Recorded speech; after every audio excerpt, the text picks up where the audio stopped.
2019 is the year we decided that the Cundill Prize should take Manhattan, and this is why we decided that the shortlist announcement would happen in New York City, in the center of the U.S. book publishing world, in the center of a lively literary community, but also because we wanted the Cundill Prize to get the global recognition that it deserves.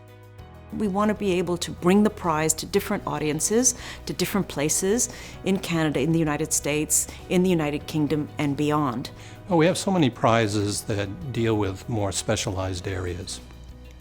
It's wonderful to have a prize that is dedicated to recognizing history as a body of literature that should have very high standards, and to have specialists from various countries and various fields who come together and try to think about, well, what is the best book that we've encountered through this process? Well, it was tough to get down to 8 because we had so many high-quality books, but at the end of the day, there were 8 that clearly stood out for us as being the best of the lot. It didn't seem to be that impossible to get down to 3. We discussed each of the 8.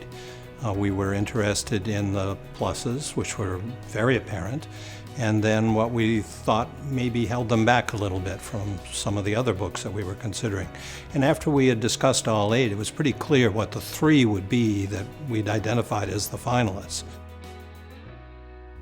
Mary Philbrook's book, Reckonings, made me deeply uncomfortable when I read it, and I mean that as a recommendation, because it told me a story about my continent, about Europe, that I think I hadn't fully absorbed, that the liberal, democratic elements of it, which seem to be so prominent, are actually underpinned by the still unresolved legacy of the Nazi period in Germany. There are surprisingly few books that weave together the history of the Holocaust itself and the aftermath of the genocide. So this book is quite unique in offering that perspective that brings together various strands of investigation and various micro-studies that have been done previously. What recommends Reckonings as a Cundill Prize finalist are a combination of its analytical and archival mastery and its clarity, so that it is a book that speaks to specialists in its many subfields of history, but also invites non-specialists and lay readers into an enormously tangled place and time, with a guiding hand that is powerful and inviting. I was dazzled by these truths. It's ambitious, it's sweeping, and it comes at American history, from Columbus to Trump, from completely new angles, original angles. I learnt not just about the larger figures that we all are familiar with in American history, but also those who've been nameless up to now, escaped slaves, IT specialists, and those who have been hurt by the fact that so often the Founding Fathers' truths have been completely distorted in practice.